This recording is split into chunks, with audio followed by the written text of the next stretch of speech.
क्या महाभारत के अनुसार शिव सर्वोच्च देवता है? और क्या महाभारत के अंतर्गत आने वाली शिव की महिमा वास्तव में सत्य है? आप लोगों ने ऐसे बहुत से कुछ मूर्ख शैव देखे होंगे जो महाभारत के सिर्फ एक दो तुच्छ प्रमाण दिखाकर शिव को भगवान विष्णु से ऊपर सिद्ध करने की कोशिश करते रहते हैं, जिसमें सबसे फेवरेट रेफरेंस उनका अनुशासन पर्व के चैप्टर 14 का होता है और दूसरा रेफरेंस द्रोण पर्व के प्रतिज्ञा पर्व का होता है। तो क्या इन दोनों जगह की द्रोण पर्व और अनुशासन पर्व के अंतर्गत आने वाली महिमा क्या वास्तव में रियल है? आज की इस वीडियो में जानेंगे, इसलिए वीडियो को लास्ट तक जरूर देखना। तो चलो सबसे पहले हम अनुशासन पर्व के ऊपर बात कर लेते हैं कि अनुशासन पर्व में आने वाली शिव की सर्वोच्चता वास्तव में रियल है। तो इसका आंसर होगा बिल्कुल नहीं, क्योंकि अनुशासन पर्व के चैप्टर 14 में आने वाली शिव की सर्वोच्चता पूरी तरह से इंटरपोलेशन फेक है। और वो कैसे, आइए समझते हैं। तो जब महाभारत का शांति पर्व शुरू होता है तब भीष्म पितामह के पास युधिष्ठिर उनसे ज्ञान लेने आते हैं, लेकिन वो इस हालत में नहीं थे कि वो युधिष्ठिर को ज्ञान दे पाए। लेकिन फिर कृष्ण जी भीष्म पितामह को शक्ति देते हैं जिससे वो युधिष्ठिर को ज्ञान देने में सक्षम हो जाते हैं।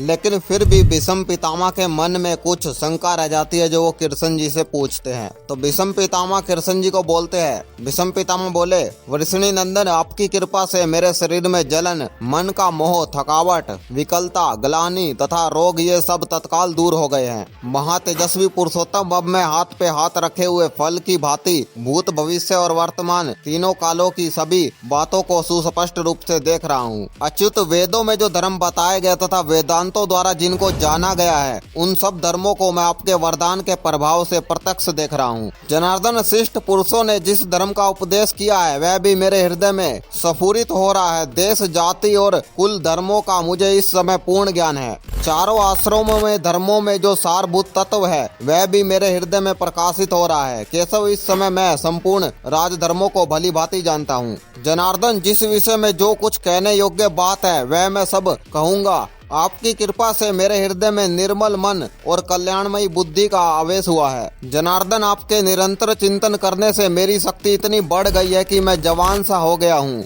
आपके प्रसाद से अब मैं कल्याणकारी उपदेश देने में समर्थ हूँ। माधव, तो भी मैं आपसे जानना चाहता हूँ कि आप स्वयं ही पांडुपुत्र युधिष्ठिर को कल्याणकारी उपदेश क्यों नहीं देते? इस विषय में क्या कहना चाहते हैं यह शीघ्र ही बताइए। भगवान श्री कृष्ण ने कहा, कुरुकुल नंदन, आप मुझे ही श्रेय और यश का मूल समझे। संसार में जितने भी सत और असत पदार्थ है वे सब मुझसे ही उत्पन्न हुए हैं। चंद्रमा शीतल किरणों से संपन्न है, यह बात कहने में जगत में किसको आश्चर्य होगा? अर्थात किसी को नहीं। उसी प्रकार से संपूर्ण यश से संपन्न मुझ परमेश्वर द्वारा कोई उत्तम ज्ञान प्राप्त हो तो उसे सुनकर भला कौन आश्चर्य करेगा? महातेजस्वी भीष्म, इस जगत में मुझे आपके महान यश की प्रतिष्ठा करनी है, अतः मैंने अपनी विशाल बुद्धि आपको समर्पित की है। भोपाल, जब तक यह अचल पृथ्वी स्थिर रहेगी तब तक संपूर्ण जगत में आपकी अक्षय कीर्ति विख्यात होती रहेगी। भीष्म, आप पांडुपुत्र युधिष्ठिर के प्रश्न करने पर उसके उत्तर में जो कुछ कहेंगे वह वेदों के सिद्धांत की भांति इस भूतल पर मान्य होगा। जो मनुष्य आपके इस उपदेश को प्रमाण मानकर उसे अपने जीवन में उतारेगा वह मृत्यु के बाद सब प्रकार से पुण्य फल प्राप्त करेगा। भीष्म, इसलिए मैंने आपको अपनी दिव्य बुद्धि प्रदान की है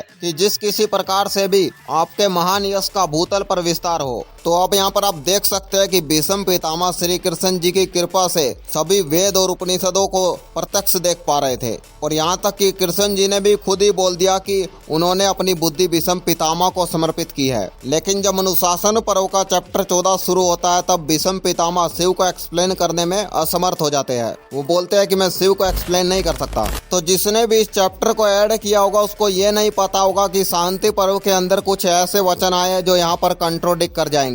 और जब कृष्ण जी ने अपना ज्ञान भीष्म पितामह को समर्पित कर दिया था तो जो चीज कृष्ण जी एक्सप्लेन कर सकते हैं वो भीष्म पितामह भी इजीली एक्सप्लेन कर सकते थे। और यहाँ तक कि कृष्ण जी की कृपा से भीष्म पितामह वेद और उपनिषदों को भी प्रत्यक्ष देख पा रहे थे। और जब भीष्म पितामह वेद और उपनिषदों को भी प्रत्यक्ष देख पा रहे थे लेकिन वो शिव को एक्सप्लेन करने में असमर्थ थे, मतलब शिव को एक्सप्लेन नहीं कर पा रहे थे, तो मतलब यहाँ पर यह मानना होगा कि तुम्हारे शिव वेदों से भी परे है। और अगर वो वेदों से भी परे है तो वो कोई सनातन गॉड तो नहीं रह जाते। और अनुशासन पर्व के चैप्टर 14 के अंदर कृष्ण जी एक स्टोरी का उदाहरण देते हैं जिसमें वो कैलाश पर्वत पर शिव की आराधना करने के लिए जाते हैं और वहाँ पर वो उपमन्यु से मिलते हैं और उपमन्यु उन्हें शिव की आराधना करने की विधि वगैरह बताते हैं। जबकि कृष्ण जी का कैलाश पर्वत पर जाकर तपस्या वगैरह करने का मेन इवेंट हमको हरिवंश पर्व के अंदर देखने को मिलता है, लेकिन वहाँ पर उपमन्यु का नामो निशान तक नहीं मिलता। तो इससे भी पता चलता है कि जिसने भी इस 14 चैप्टर के अंदर शिव की महिमा के लिए वो कैरेक्टर ऐड किया है, उसको ये नहीं पता होगा कि इस स्टोरी का मेन इवेंट भी हरिवंश में आता है, जिससे उसकी धोती खुल सकती है। और वही हुआ, ऐड करने वाले की धोती खुल गई।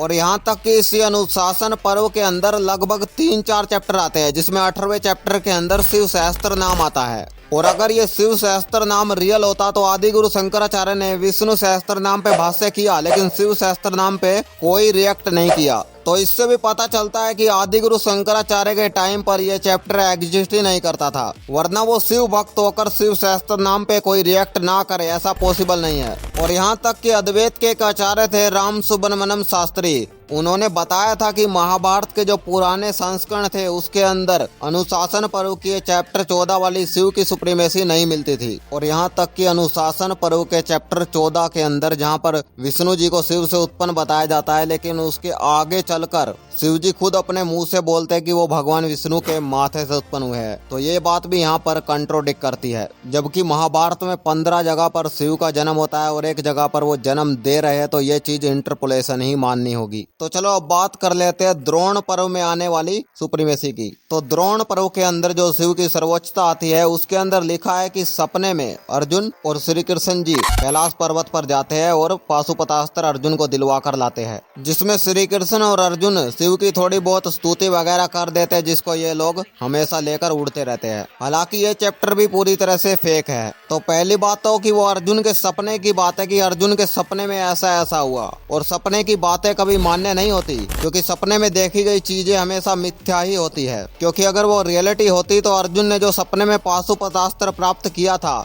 उसका वो 14वें दिन के युद्ध में जरूर यूज करता, लेकिन हमको पूरे युद्ध में कहीं पर भी अर्जुन के पाशुपतास्त्र चलाने जैसा कोई इवेंट देखने को नहीं मिलता। तो इससे साफ पता चलता है कि ये चीज पूरी तरह से इंटरपोलेशन है, और अगर इसको रियल भी मान लिया जाए तो भी सपने की चीज कभी मान्य नहीं होती। और द्रोण पर्व के लास्ट में जो ये लोग शिव की सर्वोच्चता दिखाते हैं, वहाँ पर ट्रांसलेशन मिस्टेक होता है, जो मैंने पहले एक्सप्लेन किया था कि वहाँ पर केशव करता है और रुद्र कर्म में आ रहा है कि रुद्र उत्पन्न हो रहा है, रुद्र संभवा। और वहाँ पर कर्ता केशव है, वो कर रहा है कि केशव ने रुद्र को उत्पन्न किया, वहाँ पर ऐसा अर्थ होगा, क्योंकि केशव प्रथमा व्यक्ति में है और प्रथमा व्यक्ति में जो शब्द होता है वहाँ पर उसके पीछे न लगता है कि केशव ने, और कर्म पद पे रुद्र है तो वहाँ पे अर्थ होगा कि केशव ने रुद्र को उत्पन्न किया। तो चलो यार, यहाँ से आपको समझ आ ही गया होगा कि शिव की कोई भी सुप्रीमेसी महाभारत में हमको देखने को नहीं मिलती, और जो मिलती है वो इंटरपोलेशन है। तो चलो मिलते हैं किसी अगले वीडियो में।